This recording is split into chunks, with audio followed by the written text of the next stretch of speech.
What's up, everybody? Welcome back to another episode of Lunchtable Sports Podcast. It's been a minute, but we're back with the first mock draft of this new cycle. It should be an exciting one. Not used to the Lions picking this late in the draft. I guess we can kind of review this NFL season. We haven't talked to you guys before then, but it's been quite a year for me as a Lions fan. It's an exciting year for Detroit fans, and it still is. Red Wings are going, Pistons are doing a little bit better, but yeah, Lions had a really good year, and disappointed by the way it ended. Mhm. Just I don't know if I agree with some of the coaching calls and whatever, but yeah, all in all, it was a really good year for the Lions, and looks like things are heading in the right direction. Yeah, let's hop into the mock draft. We got number one. We got the Bears. This one's Caleb Williams for me. There was a lot of speculation about will they trade Justin Fields. I think after the combine, a lot of those questions have been answered. I mean, Ryan Poles, their GM, had an interview where he's saying that they want to do Fields right and they will trade him to a team with a good situation. So I think that kind of the writing's on the wall there. Caleb Williams is one of the best quarterback prospects that I've seen in a while. He reminds me so much of Patrick Mahomes when he's out there. He's got a cannon of an arm. He can scramble. He can pretty much do everything in a quarterback. We'll see some of his leadership abilities. They'll get questioned at the next level. But I do think that Williams is a smart play here. He'll be cheaper than Fields too, because Fields is going to demand an extension next coming year. So you already have a rookie quarterback tied up for the next 5 years. And I think he's more talented than Fields. I would go Caleb Williams here at one. Yeah, I think I would agree with you. There's been a lot of speculation, just like the combine was a little bit weird. He didn't do his medical stuff, whatever, didn't throw. Some people didn't like his interviews or the way he's acting, but I think you can't deny his talent. And at the end of the day, you at the number one pick, you want to draft the best player available, and I think Caleb Williams is that guy. So yeah, I agree with you there. Yeah, next pick, I got the Commanders taking Drake May, quarterback from UNC. Um, Again, I had the Mahomes comp with Williams, but I have this Justin Herbert comp with Drake May. The way they play is so similar. Drake May has so much tools when it comes to quarterback. I know there's a lot of, debate about who's the quarterback two. Is it Jaden Daniels or Drake May? For me, it's Drake May. He's got such a loose arm. He does have the mobility. He's got that toughness. He's got that grit you want out of your quarterback. One of my highlights out of any guy from this draft is Drake May's a right-handed quarterback, but his right hand's tied up in the defender, and he actually throws it with his left hand to score a touchdown for UNC. I think that just shows his character, and I think if you're the Commanders, I don't think Sam Howell's that guy for you. He's pretty up and down. I think you can't deny the talent of Drake May when you're picking this high in the draft. You can't pass him up. Yeah, I like that pick a lot. If I'm Washington, I think they've been looking for their kind of franchise quarterback for a while now. And I think Drake May could definitely be that guy. He's got all the tools. He's a well-rounded quarterback. He can kind of do it all. Just like you said, you can't deny his talent. So I like that pick a lot if I'm Washington. Yeah, next year I got the Patriots selecting Jaden Daniels, quarterback from LSU. This is an interesting one because it's a new regime in New England. No Belichick here. Jaden Daniels doesn't scream like a Belichick quarterback, but I think it's a new GM, new coach. I think you want to come in with a fresh start. You have the next best quarterback in the draft sitting here for you at three. And you might even be maybe your number two, maybe even your number one quarterback for New England. So I think Mac Jones proved this year that he's most likely not your guy. I think Jaden Daniels, he's got that scrambling ability. He's also got that arm too. I think the smart move for New England here would be to draft Daniels and just prioritize building around him this entire offseason. Yeah, I actually like this pick a lot. He wasn't on my board here for New England, but I like this pick a lot if I'm the Patriots. So you said it's new era for New England, and I think it's time to try some different things. I think Belichick's he's had the reins for a while and he's done things a certain way. But yeah, I think Jane Daniels, he's athletic, he can throw the ball, he's experienced, he's a senior last year at LSU. He had a really good year. Heisman candidate. He's got all the tools, and I think New England. So you said Mac Jones. I'm not sure if he's the guy that's going to get it done for you and bring you to a Super Bowl. So I like this pick a lot actually. If I'm New England. Yeah, next year, the Cardinals at four get arguably the best player in the NFL draft, Marvin Harrison Jr. Marvin Harrison Jr. is one of the best receiver prospects I've seen. Um, and doing these mock drafts and scouting. I think it'd be the perfect weapon for Kyler Murray. And I think we go back to a couple years ago when the Cardinals made the playoffs, when Kyler Murray had his insane year where he went off. He was throwing the ball to DeAndre Hopkins. That was DeAndre Hopkins' fully healthy season in Arizona. And we saw how much that helped Kyler as a quarterback. I think if you want Kyler to be your franchise quarterback for years to come, you need to get him that number one receiver again. And drafting Marvin Harrison Jr. here at 4 is perfect for that. He's got the size, he's got the speed, he's got all the intangibles. I think this would be a home run pick for Arizona here. Yeah, I totally agree with you. I think Kyler Murray's he's gonna be back and healthy next year, starting the year. So I think you gotta give him some weapons. And just like you said, Marvin Harrison Jr., one of the best wide receiver prospects we've ever seen. He can do it all. He's got speed. He's got a huge catch radius. His speed after the catch is crazy. He doesn't drop the ball much. And we saw him a lot being Michigan fans and playing at OSU. This guy's a player, man, and I think the Cardinals would be very lucky to get him here at 4. Yeah, for sure. Next up, I have the Chargers drafting Joe Alt. This will be the first pick of the Harbaugh era, and it couldn't go any better for them. Just drafting the trenches for Harbaugh. He's going to want to establish that power run game for Herbert, and he's going to want to make sure that O-line is shirt up.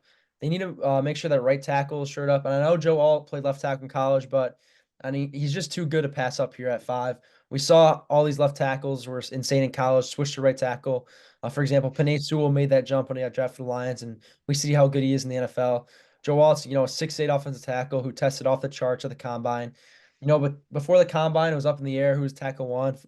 Now after the combine, I think it's for sure Joe Alt. I think this would just be a great pick to start off the Harbaugh era for Los Angeles. I totally agree. I think Harbaugh, as we've seen at Michigan, he builds from the trenches out. We saw how good that O line was at Michigan last year and the years he was there. So I like this pick a lot. You gotta get Herbert some protection and start building this team right and try to get this thing back on track for the Chargers. So I like this pick a lot if I'm LA. Yeah, next up for the Giants, I got Rome Odunze, wide receiver from Washington. I think this draft has to be the Daniel Jones draft. I think you need to draft as many weapons, as much protection as you can for him, because this is the year for Daniel Jones. I mean, it's either he's the guy or he's not the guy.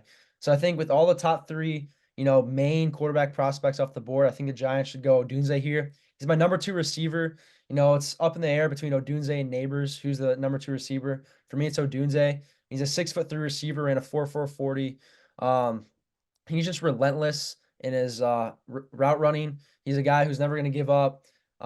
Again, huge jump ball receiver, catch radius. Reminds me so much of Julio Jones. I think if we get Daniel Jones, a true number 1 receiver like Odunze is, I mean, it'll be hard for him. It'll be hard to see if he's the guy or not.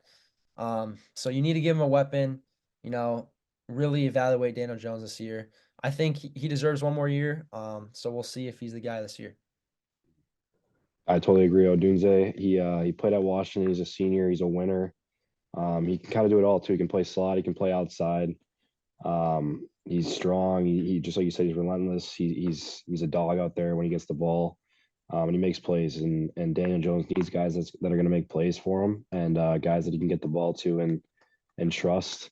So just like you said, Giants need to go either all in on Daniel Jones or it's time to make a change. So I totally agree. Yeah, next up here, I got the Titans.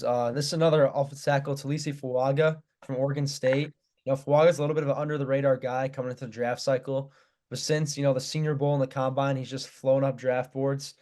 He was shut down at the Senior Bowl. He was easily the best offensive lineman I saw. I don't think I saw a single guy get around him, except maybe 1 or 2 reps. This will be your right tackle for Will Levis. I think we saw last year Will Levis actually played really good in the starts he got. The only problem was his O-line was completely terrible for him. I think he has some good weapons there with DeAndre Hopkins and Traylon Burks. But I think you need to get his O-line shirt up. Fuaga is my number 2 offensive tackle.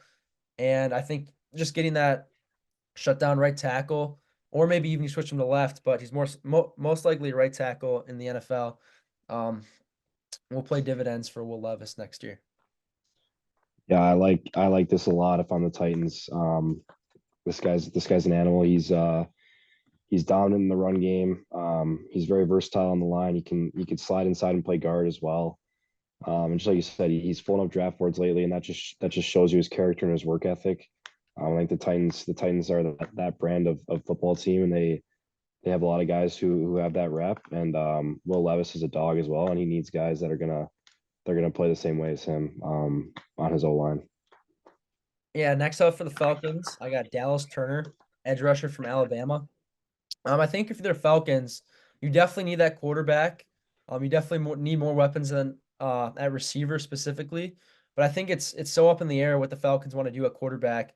I think they most likely want to add a vet. I've seen so many Kirk Cousins to the Falcons situations. So I do think they go the veteran quarterback route in the offseason. So this leaves me to the defense. The first defender off the board here, Dallas Turner. He's a defensive end. He ran a 4.40 at the combine, which is just insane at that size. Double digit sacks for Bama this year. Huge part in their SEC championship win against Georgia. I think if you're the Falcons, adding that dominant pass rusher will be so huge for that defense and for that team culture overall. Totally agree. I think anytime you can get a guy from Alabama, they're winners and they know what it takes to win. And most importantly, they work hard and they've had Nick Saban. This guy's I think Nick Saban as his coach for 3 years, and he was a pivotal player for their team for 3 years since he was a freshman. So he knows what it takes and he's ready to step in the NFL and make an immediate impact. Yeah, next up for the Bears, I got Malik Neighbors, wide receiver from LSU. Malik Neighbors is one of the most fun players to watch. I mean, with the ball in his hands, he really can do whatever. I mean, he's so fast, he's so elusive. He didn't test at the combine, and there are some concerns about his character. He's a little bit of a diva out there. Like, I saw one interview where he was talking about how if whatever team drafts him is just lucky to have him, and they need to get the ball to him all the time. So that might cause him to fall as character concerns, but the talent is there. You're drafting Caleb Williams, number one overall for the Bears. You need to get him more weapons opposite DJ Moore. Getting more neighbors or just two playmaking receivers. All you need to do is get the ball in their hands and let them cook. And if you're the Bears here, that'd be a home run draft already. Getting neighbors and Williams. Yeah, totally agree. I think if you're gonna go the direction of Caleb Williams, or if the Bears even keep Fields, they gotta get weapons for either of those guys. And DJ Moore had a good year last year, but he can't be the only one. And I don't know. I think Malik Neighbors actually reminds me a lot of DJ Moore with the ball in his hands. He's a playmaker. He's explosive, and he just makes plays. He flat out makes plays. So I like this pick a lot if I'm Chicago. Yeah. Final pick of the top 10 here. I got the Jets selecting Olu Fashanu, tackle from Penn State. Fashanu was a guy who could have came out last year and been a top 10 pick easily, but decided to go back to Penn State and kind of buy into this next wave of Penn State guys. He's a left tackle, and I think your number one thing is you want to protect Aaron Rodgers this year. I mean, we saw what happened on the first play of his tenure with the Jets, and it was a complete disaster. So if you're the Jets, you need to shore up this offensive line in this draft, and no better pick than Olu Fashanu, who's a left tackle. He's had some up and down moments at Penn State, but I think you're betting on the traits with him. Um, he can come in, be your franchise left tackle. I think that's so valuable. And I think Fashanu will do a great job in the NFL, and you just need to protect Aaron Rodgers. Totally agree. I think if Rodgers can have a bounce back year this year, he needs all the protection he can get. And this is a really good prospect. I think just like you said, he can be the franchise guy for them. He can be there for a lot of years. He's very quick at getting to the second level. He's dominant in the run game. He's got all the tools. He's still a bit of a project, I think. The Jets will have to develop him a little bit, but I think this guy could be an absolute stud in the NFL. Yeah. All right. Like most of our mock drafts, I'm gonna go over my next five guys, and Aiden's gonna pick his best. Who he stands out to him the most. And start off here with a hot one. We got the Vikings selecting JJ McCarthy at pick 11. Kirk Cousins, is writings on the wall there in Minnesota. He's a free agent this offseason. They haven't brought him back yet. They didn't franchise tag him. So most likely he's gone. So you need a quarterback here if you're Minnesota. JJ McCarthy, I think, is the perfect fit. O'Connell's a great quarterback mentor for the Vikings. So I think if you get McCarthy, you put him in a great offense. He's throwing to Justin Jefferson, Jordan Addison. I mean, that's two of the best receivers you can be throwing to as a rookie quarterback. I think McCarthy doesn't get enough credit in this draft, just because he didn't put up the numbers, but that's because he didn't need to. He had such a good running game. He didn't need to throw the ball 50 times a game like Jane Daniels, Drake May, Caleb Williams. He's also 26-1, 27-1 at Michigan. I mean, that's just unreal. You just saw what happens the second he arrived on campus in Ann Arbor. The culture immediately changed. I think that's a big part of McCarthy's character. So if you're drafting him at 11 for the Vikings. That's a home run pick, and that's your franchise quarterback for years to come. Pick 12, I got the Broncos selecting Jared Verse. Jared Verse is personally my favorite edge in the draft. He's so dominant in setting the edge in the run game, and he's such a disruptor off the edge. He tested very well at the combine too, running a 4.5 40. Um, and I think like 6'4", like 260 pounds. So he's a monster defensive end. That'd be huge for the Broncos. 13, I got the Raiders selecting Terrion Arnold. He's my number one corner in the draft. He's a shutdown corner.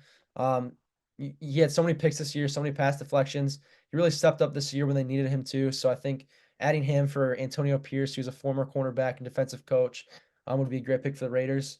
14, I have the Saints selecting Amarius Mims, tackle from Georgia. Trevor Penning didn't really pan out for them at left tackle, so I think adding Mims, who's a freak of nature, tackle there for the Saints would be great. And then finally, I got 15 out of the Colts selecting Quinion Mitchell, corner out of Toledo. Mitchell's a guy who was flowing up draft boards. His size, his speed, he ran a 4.3 40, 4.32 40 actually, and shut down at the Senior Bowl. He's one of my favorite players in the draft. So adding him opposite Juju Brents for this Gus Bradley defense would be huge. Yeah, a lot of great guys there, but I think you know who I'm gonna pick here, JJ McCarthy. Obviously we're a little biased being Michigan guys, but I think JJ McCarthy, his resume speaks for itself. Five-star guy coming into Michigan, lost one game in his career there, won a national championship. Basically did everything you can do. 3-0 against Ohio State. And this guy's just a character guy. He's a guy that you're proud to draft, that you're proud to build your franchise around, and a guy that you want to hand the keys to your offense to. And I think just what you said, Minnesota's got a great offense already. So to bring him in there with an already established team, established players like Justin Jefferson, Jordan Addison, great coach. So you said, I think this is a perfect fit for him. And yeah, I mean, I love JJ McCarthy, and I think Minnesota fans would too. Yeah, moving on here. 16 out of the Seahawks selecting Troy Fautanu, guard from Washington. He did play left tackle at Washington, but I do think he's gonna project it as a guard at the next level. For the Seahawks, I think just taking best player available here. Whoever falls to it, Fautanu, I think is one of the best offensive linemen in this draft. He's so versatile. He can play wherever. So I think this would be a great pick for the Seahawks. 17 out of the Jaguars selecting Adonai Mitchell, wide receiver from Texas. Mitchell is so fun to watch. He's just a great route runner. He ran a 4.3 40 at the combine, which really raises stock because he's a 6'3", 215 receiver. He really reminds me of CeeDee Lamb when he's running his routes. They're both so profound route runners, and they're really fun to watch. I think the Jaguars, Calvin Ridley's a free agent. Not sure if they'll bring him back or not. So I think if they don't bring him back, Adonai Mitchell paired up with Christian Kirk would be pretty scary for Trevor Lawrence and company. 18 out of the Bengals selecting Brock Bowers, tight end from Georgia. Bowers has been a menace since his freshman year at Georgia. He's won 2 national championships with Georgia. And I think if you're the Bengals, you just want to surround Joe Burrow with as much talent as possible. I was thinking about right tackle here for the Bengals, but I think the talent of Bowers is just too good to pass up on here. 19, I have the Rams selecting Laiatu Latu, edge from UCLA. So keeping him in LA here, Latu had, I think, around 13 or 14 sacks. So very disrupted off the edge. He's had a couple picks. I think he actually had a pick 6 off the edge. Reminds me actually a lot of Aiden Hutchinson at edge. So if you're getting the Rams, that's a great pick here. And then pick 20 of the Steelers selecting Jackson Powers Johnson, center from Oregon. I think for the Steelers, you just gotta protect Kenny Pickett, keep him upright this season. So drafting a great run blocking and pass blocking center like Powers Johnson would be great for them. Again, a lot of good guys here, but I'm gonna go with Adonai Mitchell from Texas. This is a loaded receiver draft, and I think if you're the Jaguars, it was a bit of a disappointing year last year. You need to get Trevor Lawrence some even more help. I think Calvin Ridley was very up and down last year. I'm not sure if he's going to be there again next year. And Christian Kirk can't be the only guy. So I think getting a guy like Adonai Mitchell in there, who's got outstanding size, toughness, and he's very well polished for his age and his position, is only going to help Trevor Lawrence in that offense. And I think this team has playoff and even maybe championship aspirations next year. And I think they have a very good offense, and adding a piece like this, I think would maybe put them over the top. For sure. Next pick out of the Dolphins selecting Byron Murphy, defense tackle from Texas. Murphy's just a freak on the inside. He tested really well. He measured kind of small. He's only 6'1", like 290. So a little bit of an Aaron Donald comp there. But he's so disruptive on the interior, and especially with the Dolphins more than likely losing Christian Wilkins. This would be a great Christian Wilkins replacement. 22 of the Eagles selecting Nate Wiggins, cornerback from Clemson. Um, Wiggins is so athletic. He ran a 4.29 40, which is just unreal. For a size, a 6'2" corner. He reminds me a lot of Christian Gonzalez coming out last year. And James Bradbury was so bad this year. Darius Slay's getting up there in age. You need your cornerback of the future. 23 of the Texans selecting Brian Thomas Jr., wide receiver from LSU. He's a little bit of an unsung hero for this LSU offense with Jane Daniels, Malik Neighbors, but he caught 17 touchdowns for LSU, which is just unbelievable. He ran a 4.3 40 at 6'3", 215, which is just not normal. He's a freak of nature. So adding him to receiving core with Nico Collins and Tank Dell would be just so much fun to watch with CJ Stroud throwing the ball. So that would be a huge pick for them. 24 Cowboys, JC Latham. He's a ginormous tackle. He's just a brick wall there at right tackle. Terrence Steele was pretty bad last year, so I think getting him a replacement would be huge. 25 Packers have Cooper DeJean. The white corner strikes back. Um, White corners are rare to see in the NFL, but DeJean's just so athletic and good. He just feels like a Green Bay Packer to me. He played corner, he played nickel, he played safety. So it'd be huge for them. And then finally, the Buccaneers selecting Chop Robinson, edge from Penn State. Buccaneers already have a great defense. I think adding to your strength is a great draft strategy, and especially because they cut Shaq Barrett, they're going to need that edge replacement. So Chop Robinson, he's a little raw. He'll be a little bit of a project, but the traits are there, and you're going to bet on the traits. A lot of good guys again. I like Chop Robinson a lot, but I like Nate Wiggins out of those bunch of guys. Just like you said, he's dripping athleticism. He's a freak athlete. He's got to work on his run defense a little bit. But I think if you're the Eagles here, just like you said, they gotta build up this secondary again. Darius Slay, still a great player, but getting up there in age. Bradbury had a disappointing year last year, but I think if you're looking for him having a bounce back year, Slay, and then adding a guy like this, um, you'll look out for this Eagles defense, and they already have a great interior and up front, and it's gonna be a bounce back year for the Eagles. It'll be interesting to see how they do. They had a bit of a disappointing end of the year last year. Jason Kelsey's retired this offseason. So we'll see how the Eagles do, but I think adding a guy like Nate Wiggins to the arsenal on defense is only going to help this team. Yeah, for sure. 27, I have the Cardinals selecting Kool-Aid McKinstry, corner from Bama. Cardinals got 2 first-round picks. I think if they draft Marvin Harrison Jr. and McKinstry, that's huge. Gets a little bit of undershadowed by Tyrion Arnold's hype, but don't get it twisted. He's still a lockdown corner. The Cardinals are desperately searching for that CB1, so I think McKinstry can definitely be that. 20, I have the Bills selecting Xavier Worthy, receiver from Texas. I mean, it's pretty common now. Everybody knew about Worthy's speed, but he ran a 4.21 at the combine. He broke John Ross's record. He is just so insanely fast. And the difference with these fast guys, and everybody's like, oh, they don't pan out. John Ross wasn't dominant in college. Xavier Worthy was. He's a 1,000-yard receiver. He was that number one option in that Texas offense that featured Adonai Mitchell. He's a little bit of a smaller guy. He's 6 foot, only 165, which is huge concern for scouts. But his speed is unbelievable, and you can see it on the playing field. You see in his routes. So with Gabe Davis being a free agent, I think you can get an upgrade over him and Xavier Worthy being that down the field playmaker. 29, I got the Lions selecting Ennis Rakestraw Jr. He's a corner from Missouri, and he's just grit. He's gritty. He's a dog. He's exactly the culture Detroit embodies, especially after that playoff performance. I think it's all known the Lions needed that CB1 in that offense.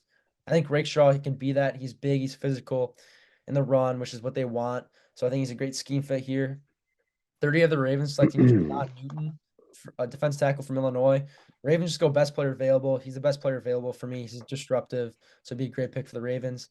31 of the Niners selecting Tyler Guyton, right tackle from Oklahoma. Niners need to get that right tackle shirt up. Um, Hutchinson dominated the right tackle when the Lions played him, and same goes for the Chiefs. They kind of dominated that right side of the O line. So drafting the right tackle like Guyton to shirt up that right side would be huge. And then finally, Chiefs like Lad McConkey, wide receiver from Georgia. McConkey just such a prestige route runner. He's so smooth in his routes. He was that number one receiver for Georgia over the past couple of years when their natty runs. Um, and yeah, he's just a really fluid athlete. Ran a 4.40. Looks so good in the drills. So pairing up McConkey and Rashee Rice from Mahomes for the receivers of the future would be scary. Yeah, a lot of great guys again. This is a really deep draft, but I think I can't overlook a guy with a name like Kool Aid McKinstry. Um, Best name in the draft for sure. Guy from Alabama who we know the pedigree of guys like that. He's a reliable tackler. His top speed is a bit of a question mark, but I think his game speed makes up for it. Um, and yeah, I think the Cardinals they got to keep building this team, and they're in a bit of a rebuild right now. But um, you got to build this team from the I think from the defense out, and I think when you have a guy like Kyler Murray as your quarterback, that shores up that question mark. Um, and yeah, adding a guy like this on defense who could be a part of the team for a lot of years to come is never a bad pick. Yeah, that wraps up the mock draft. Um, if you want more like in-depth scouting of these guys, there will be more rankings on the way too. So yeah, I had a lot of fun doing this. Just throw it into. I did lose in the fancy championship to Adyn. We didn't see that, but I will admit that I did lose. Adyn probably had the best comeback story I've ever seen out of anyone ever in fantasy football. At one point I thought he was gonna be doing the punishment, and the next thing you know, he won the league. So thoughts on Yeah, what that? was I? What was I? 6 and 8, and I snuck in as the 8th seed. He snuck in as Uh, the eighth seed. yeah, my boys are big time players. That's how I coach this organization.